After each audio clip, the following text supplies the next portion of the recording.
আল্লাহ আমাদের বানিয়েছেন, পৃথিবীতে পাঠিয়েছেন, এখানে আমাদের প্রয়োজনটা কি, আমাদের এই অস্তিত্বের উদ্দেশ্যটা কি? আল্লাহ এর উত্তরে বলেছেন সূরা মুলক অধ্যায় নম্বর 67 আয়াত নম্বর 2। আল্লাহ বলেছেন যে আল্লাহ সৃষ্টি করেছেন মৃত্যু ও জীবন পরীক্ষার জন্য। কে তোমাদের মধ্যে কর্মে উত্তম? আল্লাহ সৃষ্টি করেছেন জীবন ও মৃত্যু পরীক্ষার জন্য। কে তোমাদের মধ্যে কর্মে উত্তম? আল্লাহ পবিত্র কোরআনে বলেছেন সূরা আলে ইমরান অধ্যায় নম্বর 3 আয়াত 185।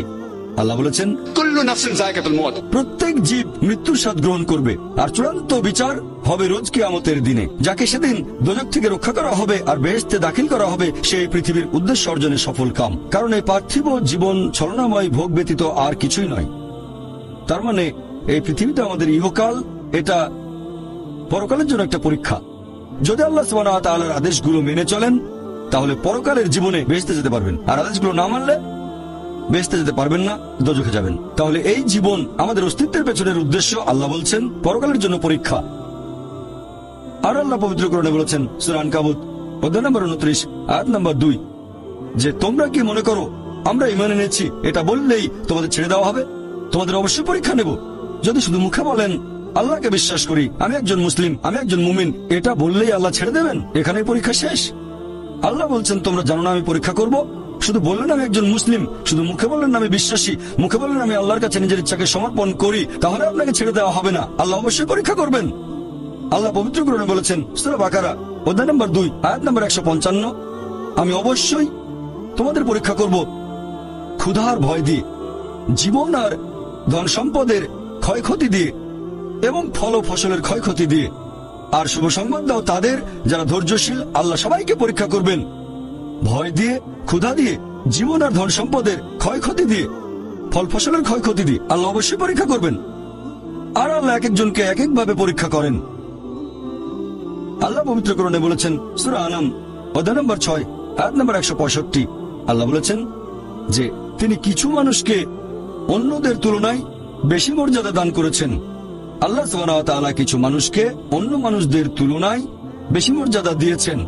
আল্লাহ কোরআনে বলেছেন সূরা নাহল অধ্যায় নম্বর 16 আয়াত নম্বর 71 যে তিনি কিছু মানুষকে অন্য মানুষের তুলনায় শ্রেষ্ঠত্ব দান করেছেন। আল্লাহ এই কথা আবারও বলেছেন সূরা আনাম অধ্যায় নম্বর 6 আয়াত নম্বর 165 যে আল্লাহ সুবহানাহু ওয়া তাআলা কিছু মানুষকে অন্যদের তুলনায় বেশি মর্যাদায় উন্নীত করেছেন, আর তিনি যা দিয়েছেন তার ভিত্তিতেই তোমাদের বিচার করা হবে। এখানে অনেক লোকজন এভাবে প্রশ্ন করে আল্লাহ তাআলা এখানে সুবিচার করবেন কিভাবে? কেউ হয়তো জন্মায় গরিব পরিবারে, আবার কেউ জন্মায় ধনী পরিবারে, কেউ জন্মায় ভালো স্বাস্থ্য নিয়ে, কেউ জন্মায় অসুস্থ হয়ে। এটাই তো অবিচার। আল্লাহ তাআলা সুবিচার করেন না। তিনি এইসব আলাদা মানুষের জন্য আলাদা বিচার করবেন কিভাবে? আমরা জানি যে পার্থিব জীবনে আছে জন্ম আর মৃত্যু, বিভিন্ন অসুখ হতে পারে, কেউ গরিব কেউ ধনী, এই সবই আসলে পরীক্ষা। আর আল্লাহ পবিত্র কোরআনে বলেছেন সূরা আনফাল অধ্যায় নম্বর 8 আয়াত নম্বর 28 আল্লাহ বলেছেন যে অবশ্যই তোমাদের ধন সম্পদ আর সন্তান সন্ততি এগুলো তোমাদের জন্য পরীক্ষা। এরপর সূরা মুনাফিকুন অধ্যায় নম্বর 63 আয়াত নম্বর 9 যে তোমাদের সম্পদ আর সন্তান সন্ততি যেন তোমাদেরকে আল্লাহ তাআলার স্মরণে উদাসীন না করে। আল্লাহ তাআলা এক একজন মানুষকে এক একভাবে পরীক্ষা করেন। আপনি যদি কাউকে জিজ্ঞেস করেন যে ভালো কাজগুলো কি কি আর ভালো কাজগুলো কি, এই ব্যাপারে আস্তিক নাস্তিক সব ধরনের মানুষই তখন বলবে ভালো কাজ হচ্ছে দান করা, নিজে সন্তুষ্ট থাকা। কয়েকটা ভালো কাজের কথা বললে দান করার থাকবে। এখন একজন মানুষ পরোপকারী কি না সেটা আল্লাহ কিভাবে পরীক্ষা করবেন? কিন্তু সবার সম্পদ যদি সমান থাকে, পরীক্ষার ব্যাপারটা তাহলে আসবে কিভাবে? পরীক্ষা তখনই নেওয়া যাবে যখন কেউ হবে ধনী আর কেউ হবে গরিব। তাই আল্লাহ তাআলা এক একজনকে এক একভাবে পরীক্ষা করেন। হয়তো কেউ জন্ম নিয়েছে ধনী পরিবারে, তাই সম্পদ অনেক বেশি, আবার কেউ জন্মই গরিব হয়ে। তবে যে লোকটা ধনী, ইসলামিক শরিয়া অনুযায়ী ইসলাম ধর্মের একটা স্তম্ভ হচ্ছে যাকাত, যে প্রত্যেক ধনী লোক যাদের সঞ্চয় নিসাব লেভেলের উপরে 85 গ্রাম স্বর্ণ, সে প্রতি হিজরি বছরে সেই সঞ্চয়ের 2.5% যাকাত হিসেবে দান করে দেবে। সেই লোক হতে পারে লাখপতি, হতে পারে কোটিপতি। যদি সে ঠিকমতো যাকাত দেয় তাহলে সে পাবে 5 নম্বর। হয়তো সে পুরো যাকাত দিল না, সামান্য কিছু অংশ দান করলো, যা দেওয়ার কথা তার 20% দিল, যেটা দেওয়া উচিত তার সামান্য অংশ দিল, তাহলে সে ফেল করবে। আবার কেউ হয়তো যাকাতই দেবে না, একেবারে শূন্য। আর গরিব লোককে কোনো জাকাত দিতে হবে না, সেভাবে ফুল নাম্বার। কিন্তু আমরা মানুষরা এভাবে বলি, আহা বেচারা লোকটা খুব গরিব, এই লোকটার জীবনে শুধু সমস্যা আর সমস্যা, আর ধনীদের দেখে আমরা মুগ্ধ হই। আমাদের প্রিয় নবী বলেছেন যে একজন ধনী লোকের বেহেশতে প্রবেশ করা গরিবের চেয়ে অনেক বেশি কঠিন। আর পবিত্র কোরআন বলছে সূরা আনফাল অধ্যায় নম্বর 8 আয়াত নম্বর 28, ধন সম্পদ তোমাদের জন্য পরীক্ষা, এটা পরীক্ষা। আমরা বোকা তাই এভাবে চিন্তা করি যে এই লোকটার অনেক টাকা, আল্লাহ অনেক রহমত দিয়েছেন, এটা একটা পরীক্ষা। যদি এই রহমত ঠিক মতো ব্যবহার না করেন, এটা অবশ্যই রহমত, তবে এই পরীক্ষায় ফেল করার সম্ভাবনা অনেক বেশি। যেমন ধরেন বোর্ডের একটা পরীক্ষার প্রশ্ন, গত বছরের কথা, 2 বছর আগের কথা, 2002 সালের কথা। সেবারের প্রশ্ন খুব কঠিন ছিল, বেশিরভাগ ছাত্রছাত্রী উত্তর দিতে পারেনি। পরের বছর সেই প্রশ্নটা আসলো না, তখন এটা বলা বোকামি, ও দুঃখ, এবার তো আসলো না, আপনি তো খুশি হবেন যে এবার আসেনি। তাহলে সম্পদ একটা পরীক্ষা। তাহলে যাদের ধন সম্পদ নেই তাদের জন্য ধনীদের তুলনায় বেহেশতে যাওয়াটা অনেক সহজ। আল্লাহ এক একজনকে এক এক ভাবে পরীক্ষা করেন। সেজন্য আল্লাহ বলেছেন তোমাদের ধন সম্পদ যেন তোমাদেরকে আল্লাহ তাআলার স্মরণে উদাসীন না করে, এটা একটা পরীক্ষা। আরেকটা পরীক্ষা হচ্ছে সন্তুষ্টি, নিজে সন্তুষ্ট থাকা। আর আমাদের নবী মুহাম্মদ সাল্লাল্লাহু আলাইহি ওয়াসাল্লাম বলেছেন, এটা আছে সহিহ বুখারীতে খণ্ড নম্বর 8 হাদিস নম্বর 447, নবী বলেছেন যদি কারো কাছে একটা পর্বত সমান স্বর্ণ থাকে, সে এরকম আরেকটা চায়। যদি কারো কাছে এক পাহাড় স্বর্ণ থাকে, তারপরে সে আরেকটা স্বর্ণের পাহাড় চায়। আর সর্বশেষে তার মুখগহ্বর পূর্ণ হয় কবরের মাটি দিয়ে। সে যত ধনী লোকই হোক, হয়তো সে পৃথিবীর মধ্যে সবচেয়ে ধনী লোক, তারপরও সে আরো বেশি সম্পদ চায়। মানুষ সন্তুষ্ট হয় না, বেশিরভাগ মানুষ কখনো সন্তুষ্ট হয় না। আল্লাহ পবিত্র কোরআনে বলেছেন সূরা নিসা অধ্যায় নম্বর 4 আয়াত নম্বর 32 যে আল্লাহ যেটা দিয়ে অন্য মানুষকে শ্রেষ্ঠত্ব দান করেছেন সেটার উপরে তোমরা কোন রকম লালসা করো না।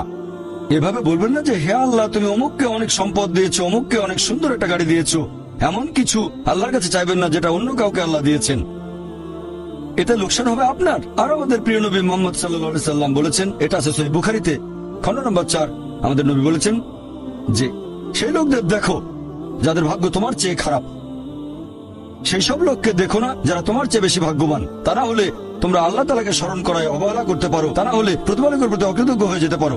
তাহলে নবী বলেছেন তাদেরকে দেখো যাদের ভাগ্য খারাপ। তখন আপনি বলছেন আচ্ছা এই লোকটার তো কোনো গাড়ি নেই, আমার একটা মারুতি অন্তত আছে। তাকে দেখবেন না যারা সে মার্সিডিজ, ও আমার মার্সিডিজ নেই কেন, ওই লোকের গাড়ি নেই, আমার তো একটা আছে। আপনি আল্লাহকে ধন্যবাদ জানাবেন যখন মার্সিডিজ গাড়ির মালিকের সাথে নিজেকে তুলনা করবেন, ও আমার কেন মার্সিডিজ গাড়ি দিলেন না। তাদেরকে দেখবেন যাদের ভাগ্য খারাপ। তাহলে আপনি আল্লাহ সুবহানাহু ওয়া তাআলাকে স্মরণ করছেন। আর এটাই বৈশিষ্ট্য মানুষের। এরকম একটা গল্প যে এক লোকের মনে অনেক দুঃখ, কারণ তার কোনো জুতো নেই। তারপরে সে একটা লোককে দেখলো যার একটা পাই নেই।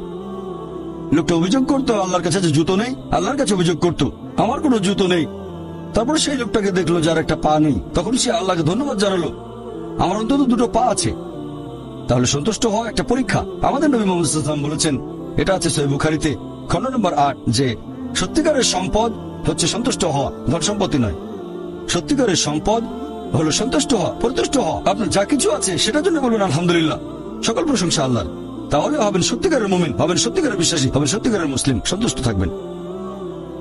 অনেকে এভাবে বলে যে কোন কারণে আল্লাহ সুবহানাহু ওয়া তাআলা কিছু মানুষকে জন্ম থেকেই বানিয়েছেন স্বাস্থ্যবান, কিছু মানুষকে আল্লাহ সুস্বাস্থ্য দেন, আর কেউ জন্মায় অসুখ বিসুখ নিয়ে, হয়তো বংশগত কোনো রোগ, হার্ট ডিজিজ, কেউ বা জন্মায় বিকলাঙ্গ হয়ে।